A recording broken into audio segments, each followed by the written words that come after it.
And hello, everyone, and welcome to another edition of Conversations with Curtis, live edition here. I'm Curtis Davenport, and very excited, as we always are, whenever we can get to present something new to the Charlotte jazz community. And we're very excited to have with us today an artist, well, who's not new to me personally. I've been a fan of his work for many years, even going back to the famous Christmas album from a few years back.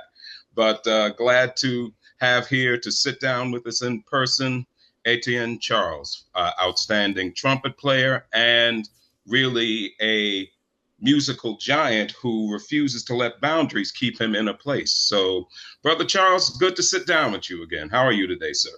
Good morning, Brother Davenport. It's great to be chatting again. Thank you for the very generous introduction.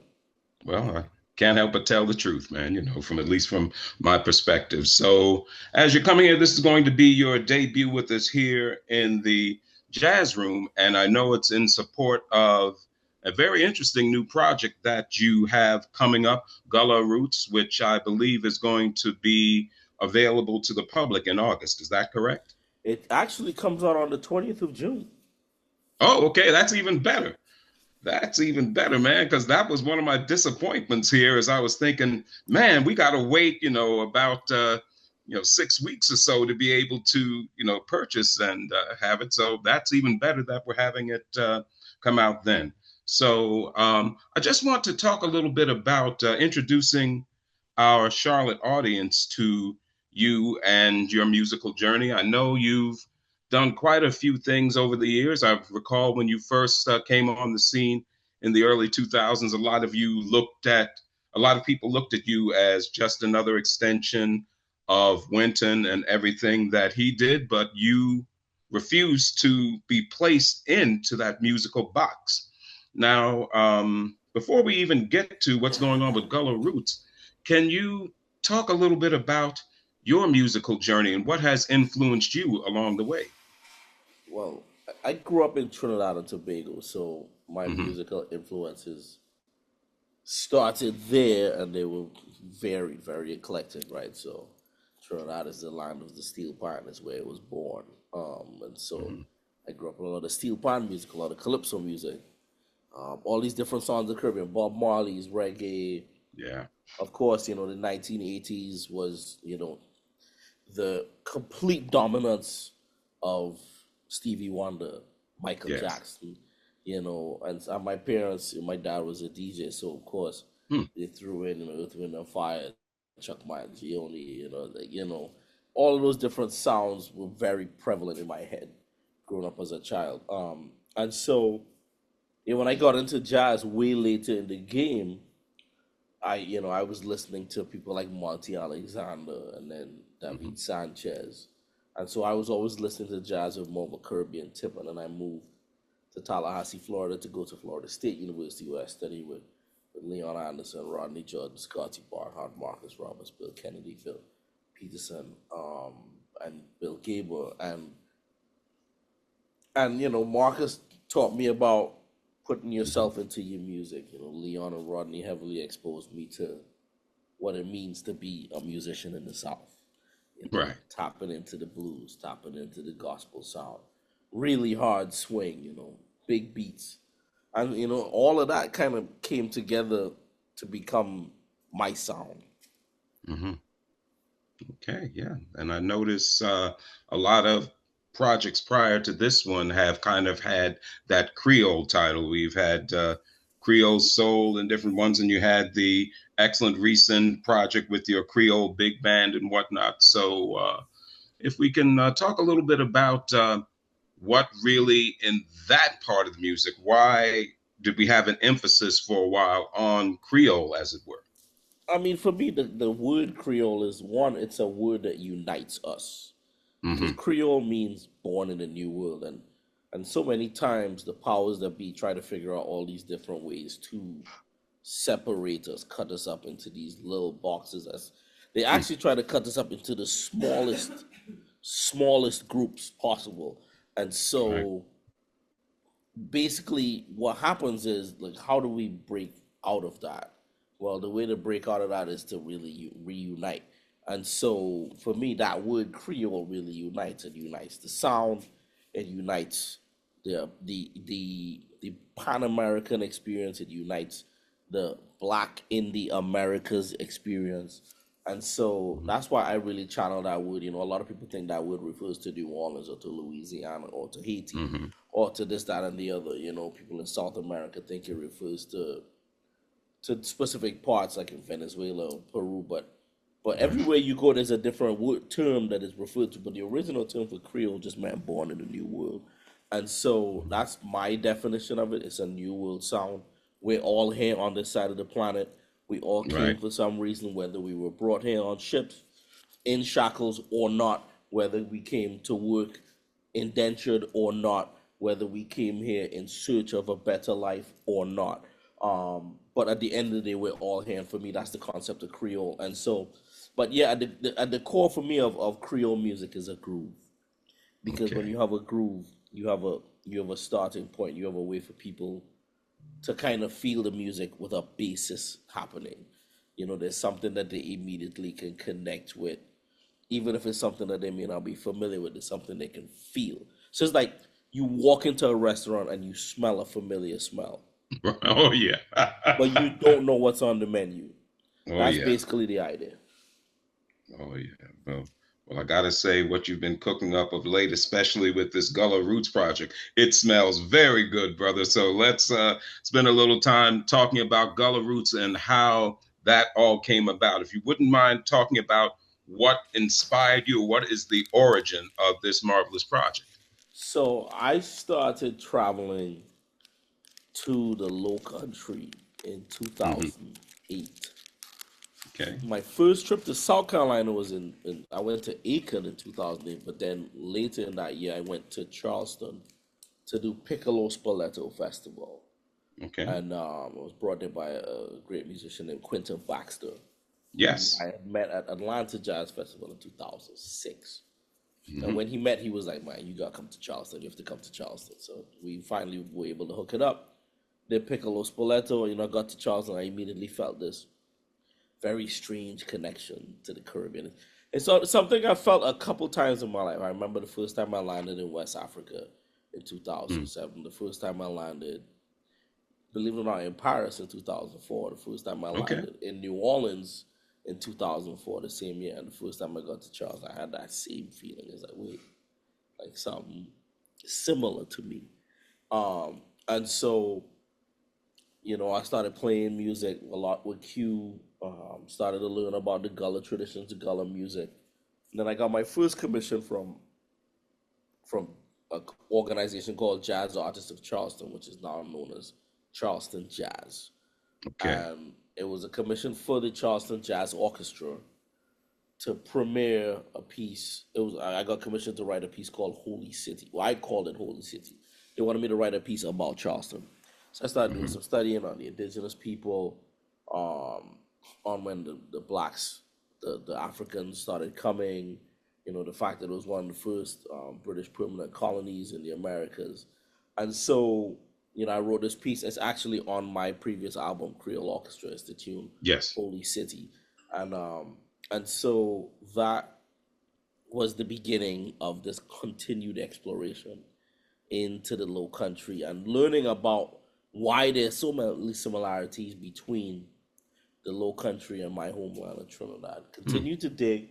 I got another commission from Savannah Music Festival to write a Right. small group long form piece, which I called Gullah Roots, which is the Mm. basis for this album. And that will premiere happen in 2018. And you know, it's a piece that goes through different stories of the Gullah tradition. And the opening piece, Gullah Roots, kind of goes. It's kind of a piece that goes from Africa to the Caribbean up into the Low Country. So it goes from like a very like Congo-esque type groove, and then goes up into the Caribbean, and then it comes out in the Low Country with a very kind of like funky James Brown type feel because you know he's from this region as well.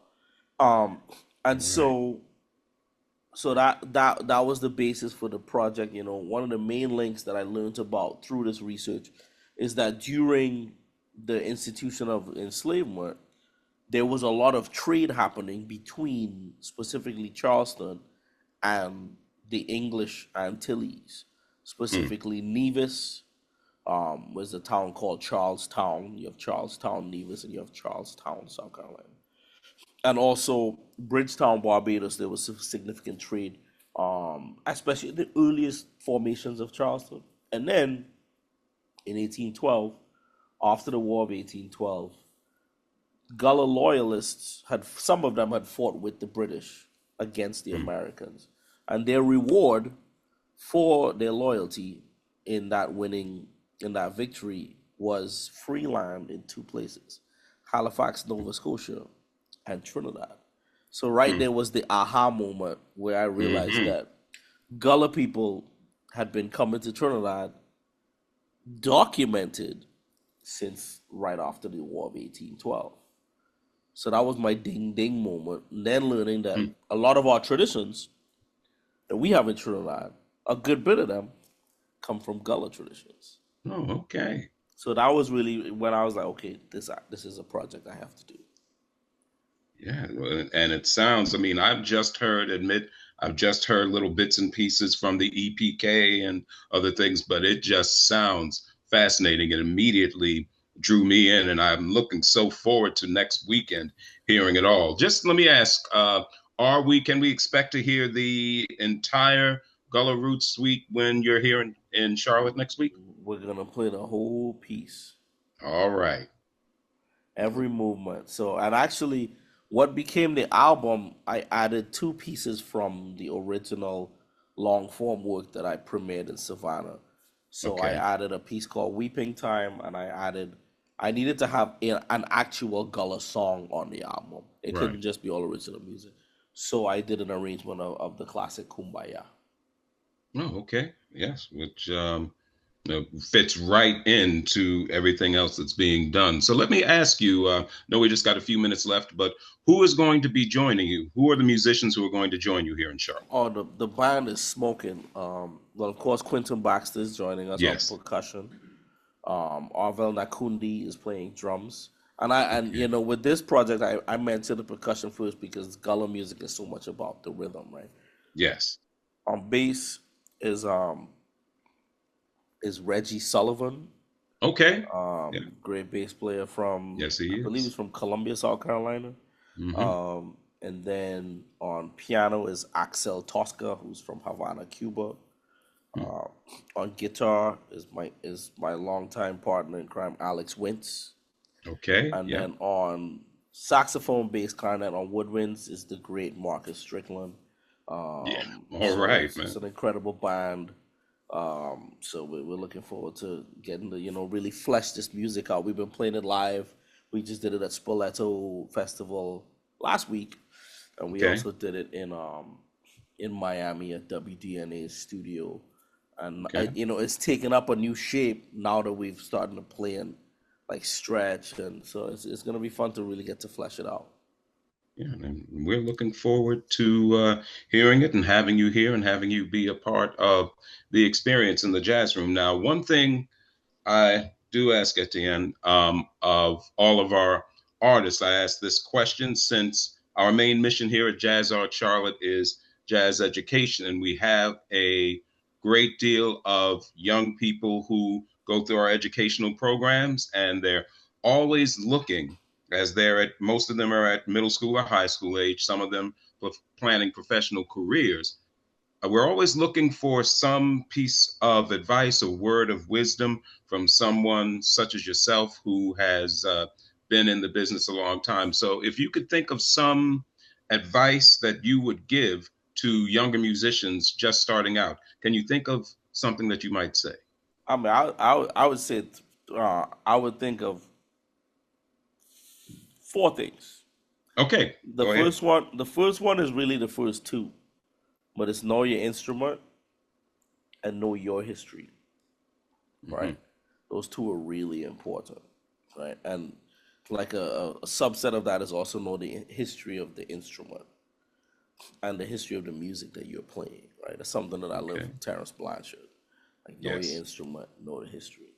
Um, the next thing I would say is find a mentor. luckily, Jazz Arts is providing great mentorship Yes. for these students. Lonnie's doing such a great job, Yes, she and is. I know so many great students that are coming out of that program. Some of them were students of mine when I taught at Michigan State, like Luther Allison, who Mm. came to China with me in 2018 and taught it with Creole Soul.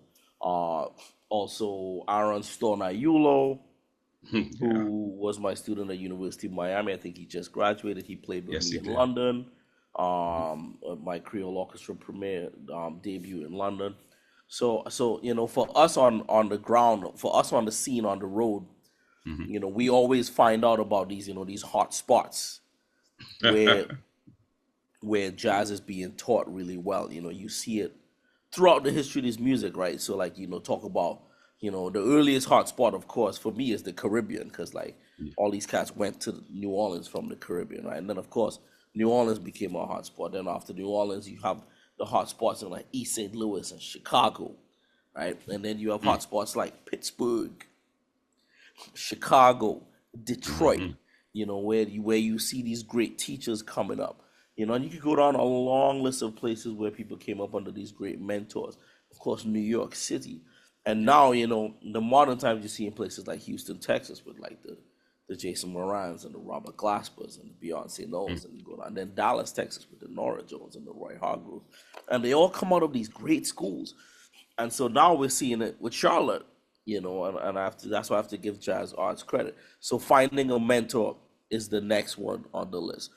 And then the Yeah. last one for me is also very important, is understand that you have to change the music to really be relevant. Like you have to make a change. Like the music can't pass through you and stay the same. Mm. Because otherwise, what was your purpose? You see what I'm saying? Yeah. Oh, yeah. Oh, yeah. No, I see. You right Yeah, on the money, man. yeah. Like it's like Hmm. it's because this music was there before you, and it will be there after you. But what Hmm. is your contribution? Right. It's like you can't just walk in somebody's house with your hands empty, right?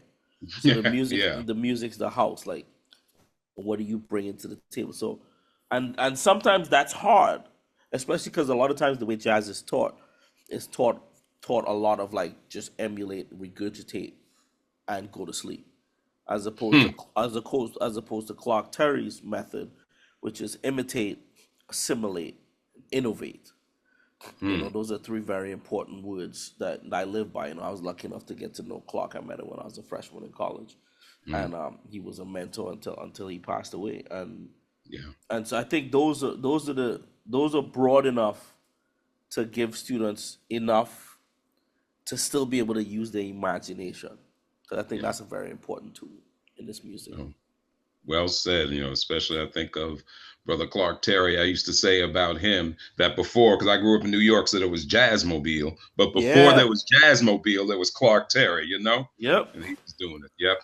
And so many Always people doing came up. So many people came up under those Jazzmobile classes it. on a Hmm. Saturday. Jimmy Yeah. Heath taught those classes. And Yep. there's so Sure many did. great. There's so many great players that Hmm. came out of those Jazzmobile. Dr. Billy Taylor was one of the people that Yes. started it, Mm. and you see people like Marcus Miller, all the guys that came out of New York. Yeah, man. Bernard Wright, all the guys that came out of Queens, and Mm. yeah, there's so much power in passing knowledge, but also just giving someone access to elders. That's right. Well said.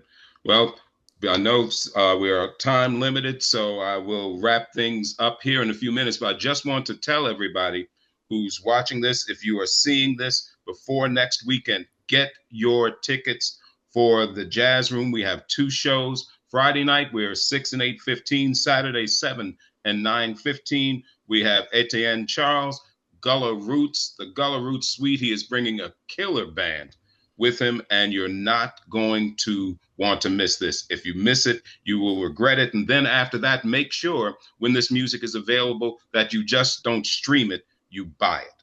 That's how we can support this music. And you will Yes. be seeing Etienne Charles in Charlotte for the very first time. This is our Charlotte debut. There So you It's a There given. you go. Yeah. Another reason for you to come out. Etienne Charles, my brother, a pleasure again. And Such a thank you pleasure. so much for Thank you very being with much, us Curtis. today. That was a Okay. great time. And And I'll see you next week.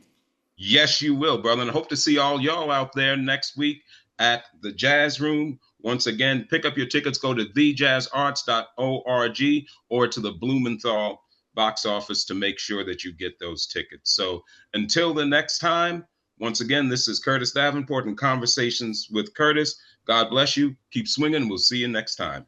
So long. All right. Take care.